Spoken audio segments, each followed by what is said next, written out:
Hi everyone, I'm back to read the back of the book, Looking Back, A Peek into the Past in 1824 from Josefina's book, Meet Josefina. And this part is called America in 1824. Today, New Mexico is one of the 50 states in the United States. But in 1824, when Josefina was a girl, New Mexico was part of the country of Mexico. For hundreds of years before that, all of Mexico, including New Mexico, belonged to Spain. In fact, Spain once ruled huge areas that are now part of the United States. Spanish colonists built many towns and cities that are still important today, such as Los Angeles and San Francisco, California, Santa Fe, New Mexico, and San Antonio, Texas. Spanish and Mexico settlers first came to New Mexico 400 years ago in 1598, even before the Pilgrims landed in Plymouth, Massachusetts. The settlers came to claim land of their own. They built their homes in the mountains and valleys along the Rio Grande, the biggest river in New Mexico. Many New Mexicans today are related to these early settlers. The small town of Santa Fe was the capital, but most settlers lived in villages and on ranchos. It was difficult to raise crops and animals on the dry, mountainous lands. Drought was a constant worry, and so were sudden floods caused by heavy rainstorms. Summers were hot and winters were bitter cold. Lightning, grizzly bears, mountain lions, and rattlesnakes killed farm animals and sometimes people. To survive, everyone, even children, worked hard. While men and boys worked in the fields or herded animals, women and girls cooked, gardened, and tended the home.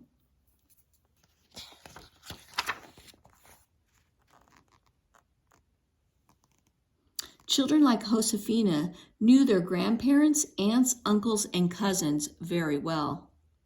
Usually, all these relatives lived nearby. Sometimes they lived together in one large household. Orphans, widows, or even Indian servants might become part of the family too. The settlers brought their language and customs with them to New Mexico. They spoke Spanish, kept their Catholic faith, and enjoyed music and dances from Spain and Mexico.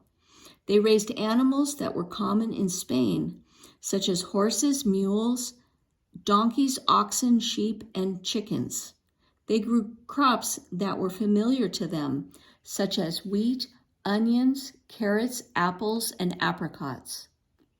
To water their fields, they built special ditches called aqueducts, much like the ones used in Spain. But they also learned from their Indian neighbors to use native foods like corn, squash, and pine nuts, and to make clothing such as moccasins. Pueblo Indians had lived in New Mexico for centuries before the settlers arrived. Over the years, the Indians and the settlers slowly learned to live as neighbors. By the time Josefina was a girl, the settlers and the Pueblo Indians often fought together against enemy tribes such as the Comanche, Apache, Navajo, and Ute. These Indians sometimes traveled to northern New Mexico to raid homes and farms. New Mexican settlers never forgot the danger of Indian attacks. And women and children were not allowed to go far from home. Families like Josefina's, who lived outside the villages or towns, built their homes like small fortresses. The high outside walls had only one or two entrances with heavy gates that could be bolted shut. These homes often had a lookout tower where people could watch for danger. In case of attack, people and animals were gathered outside the walls, and the huge gates were locked tight. People living in New Mexico needed supplies from Mexico. The Camino Real, or Royal Road, was the trail that connected Santa Fe with Mexican towns and cities hundreds of miles south. Most New Mexican traders went as far as the Chihuahua, but a few, like Abuelito, traveled all the way to Mexico City. They brought new Mexican goods such as wool blankets, animal hides, and pine nuts to trade. In return, they received needed items like iron tools and luxuries like chocolate. They also received goods from other countries such as China silks, spices, and dishes, and European lace and fabric, and fine jewelry. A caravan like Abuelito's took 4 or 5 months to travel from Santa Fe to Mexico City. There were deserts, canyons, mountains, and rivers to cross, and there were always danger of attack. For more than 200 years, the Camino Real was New Mexico's only link to the rest of the world.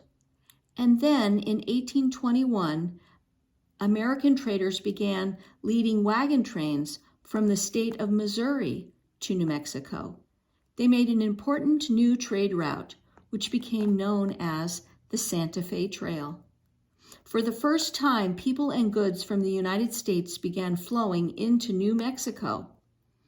Only 25 years later, in 1846, the United States declared war on Mexico. When the war ended in 1848, America had claimed most of the land that is now the southwestern United States, including California, Nevada, Utah, much of Colorado, and almost all of Arizona and New Mexico. Although Josefina would never have imagined it when she was 9 years old, she would one day be an American, and the cultures and traditions of the New Mexican settlers and the Pueblo neighbors would become part of America too.